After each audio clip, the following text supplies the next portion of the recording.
As always, it is my pleasure that you join me for today's podcast of Second Chance Coaching. My name is Dr. Richard Lewis. If you'd be so kind as to leave me a rating and your feedback, I would very much appreciate it, and it will help others like you to optimally discover this podcast wherever you listen to this and your other favorite podcast.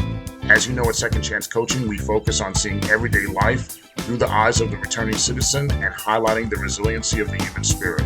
I would love to work with you one-on-one, whether you're a returning citizen or coaching client seeking your second chance, or you're a representative of a business, college, or university seeking to integrate and support returning citizens in your respective organizational and learning environments. Please feel free to contact me via email at richard@secondchancecoaching.com or via Instagram at the Dr. Richard Lewis.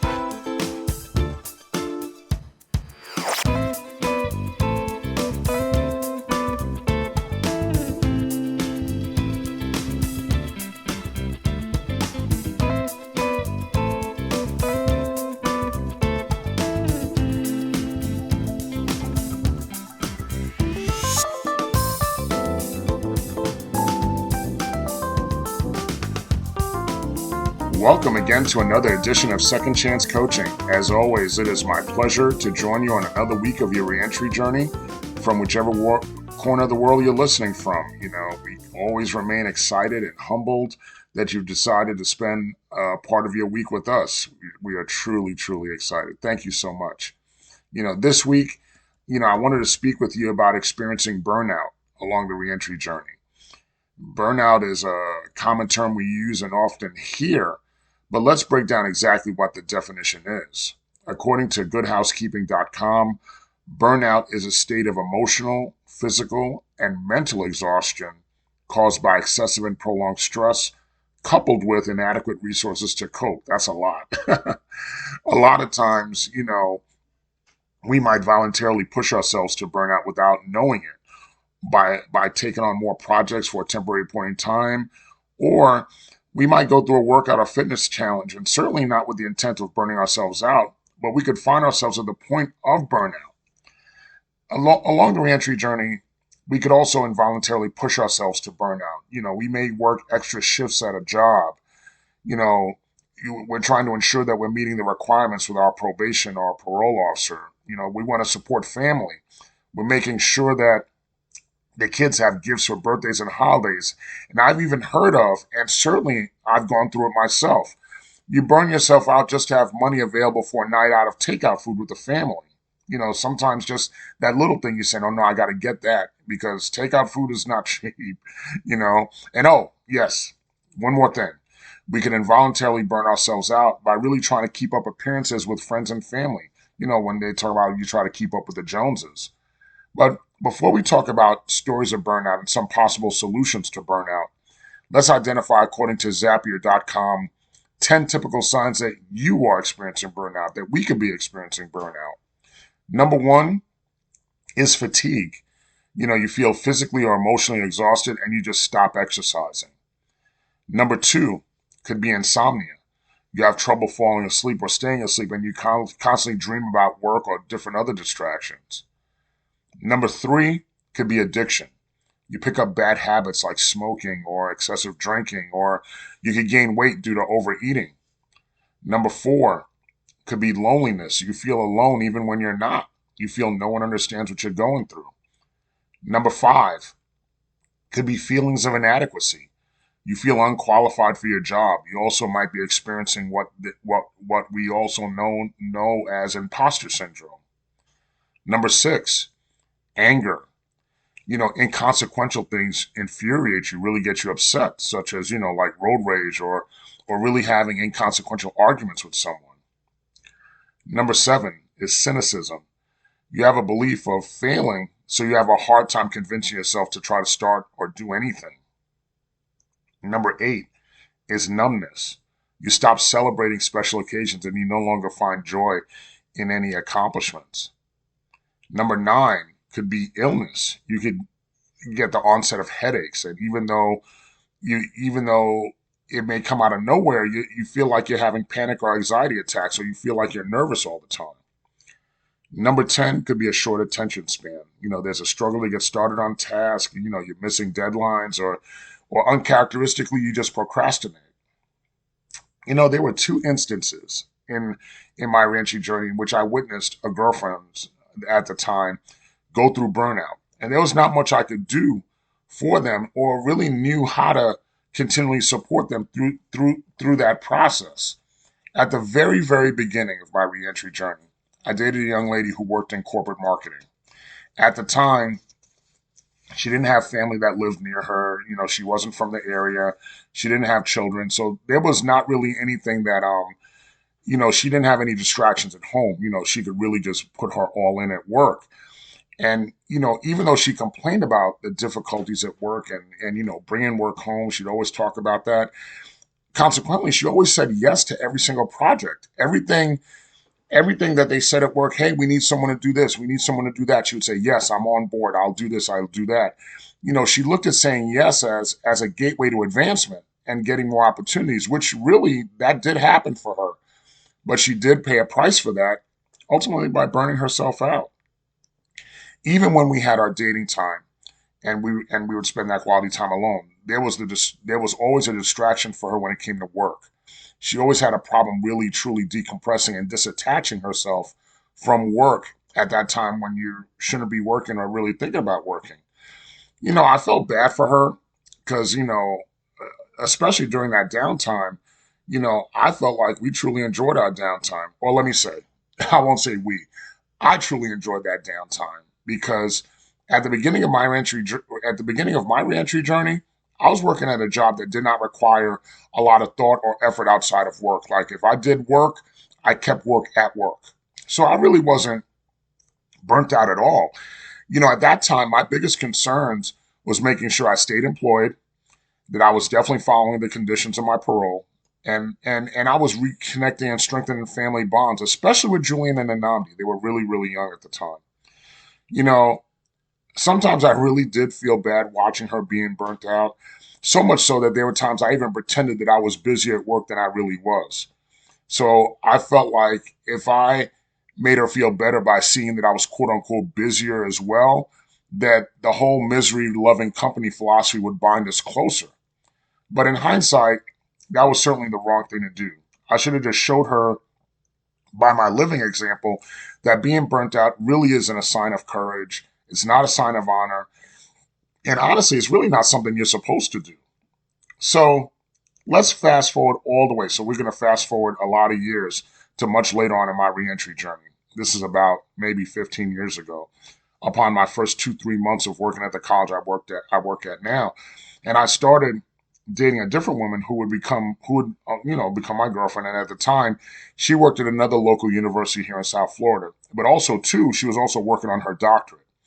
In this case, she was really highly organized. And even though she was highly organized, I was thinking that the burnout wouldn't catch her. But I could see the burnout was real for her as well, between meeting the demands of her job, working on her dissertation, and just life overall. When I would see how hard she worked and the effort it took for her to do these things and to balance this life, and especially when it came to completing her dissertation, I will say it initially made me think that if one is this miserable and this upset about getting their doctorate degree, you could completely miss me about getting a doctorate. Obviously, that's not what it turned out for me. I obviously went out and got my doctorate. But watching her go through it was not inspiring, so to speak, to say, yeah, let me go get mine too.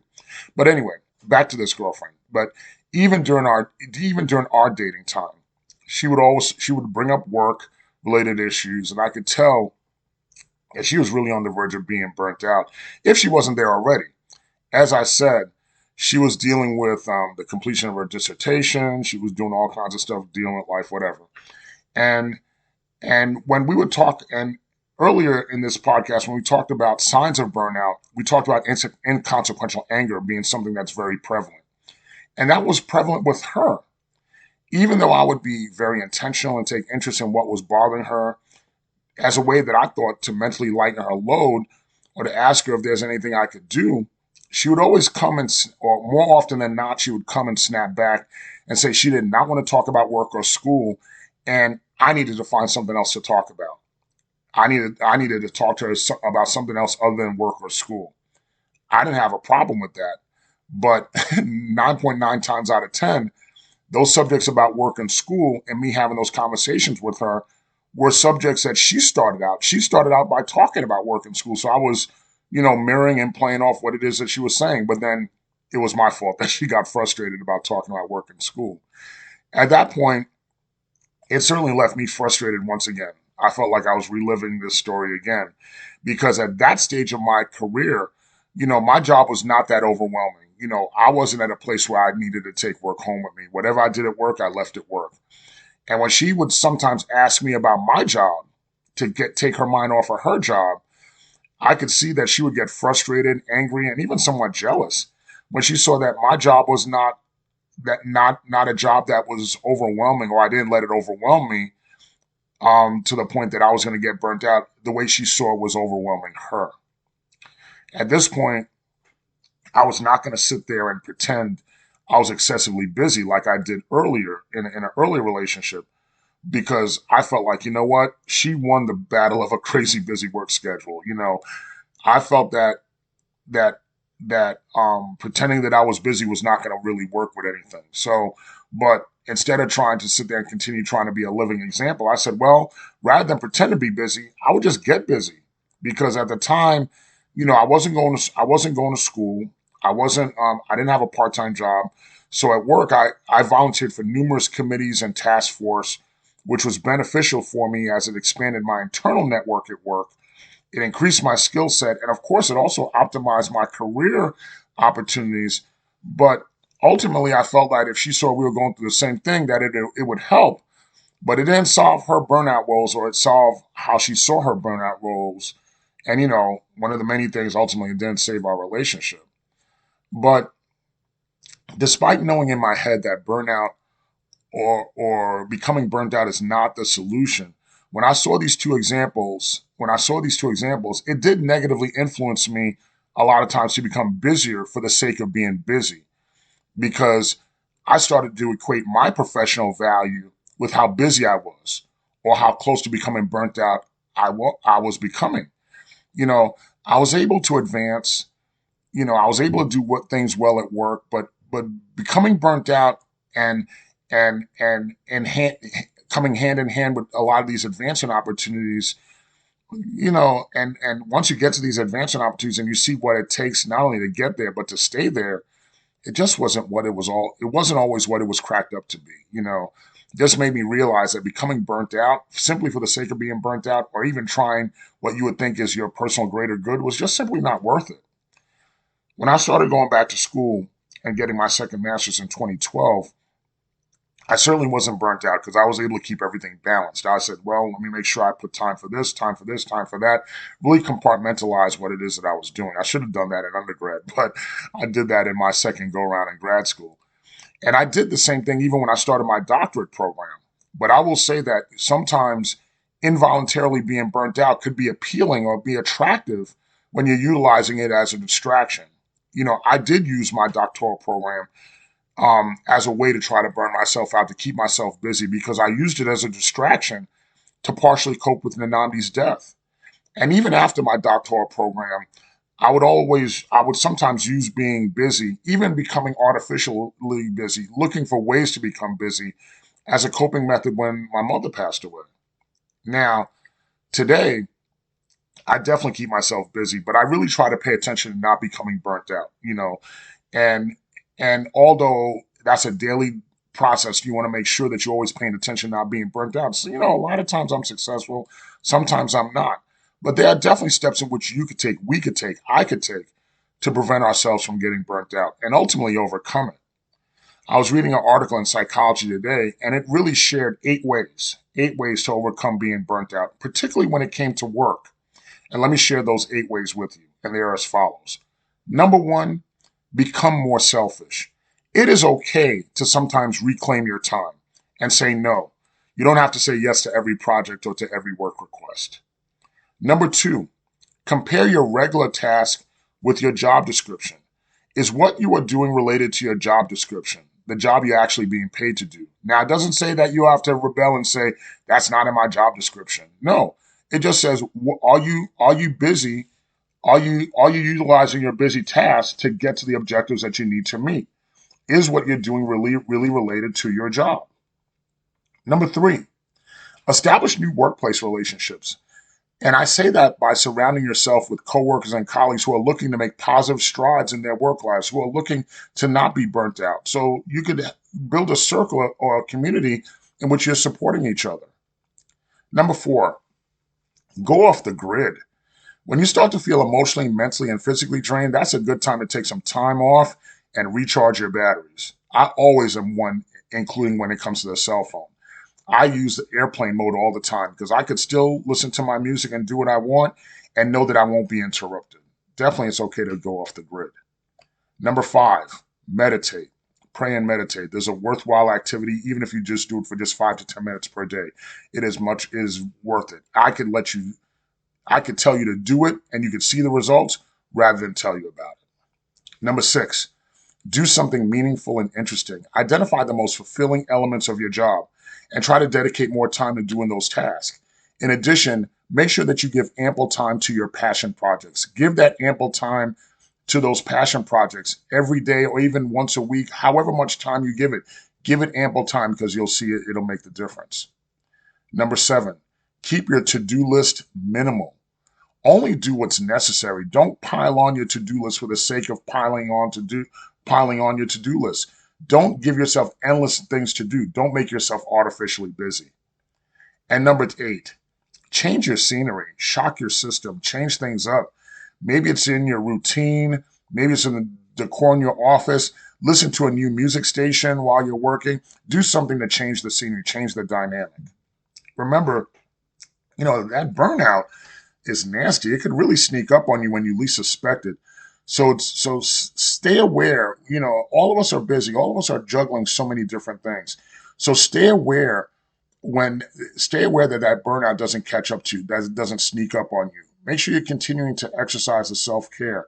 And once again, don't do what I did. Don't be busy for the sake of being busy. Stop thinking you have something to prove to others because no, you don't. You really don't. Once again, I want to thank all of you for sharing your time with me. Thank you for continuing to spread Second Chance Coaching to your friends and your family and your loved ones.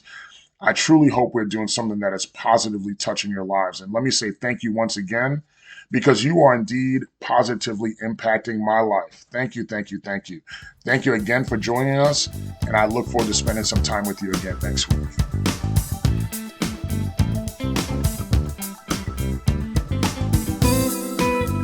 Thank you again for joining us here at Second Chance Coaching. In addition to coaching services for individuals and businesses, I'm also available for speaking engagements and workshops on criminal justice reentry, human resources, as well as organizational culture and leadership. Feel free to email me at richard@secondchancecoaching.com, as well as connect with me on Instagram at @DrRichardLewis. Remember, every day you are given this opportunity for your second chance, and I know you'll make the best of it. I love you all, and I look forward to connecting with you next time here at Second Chance Coaching.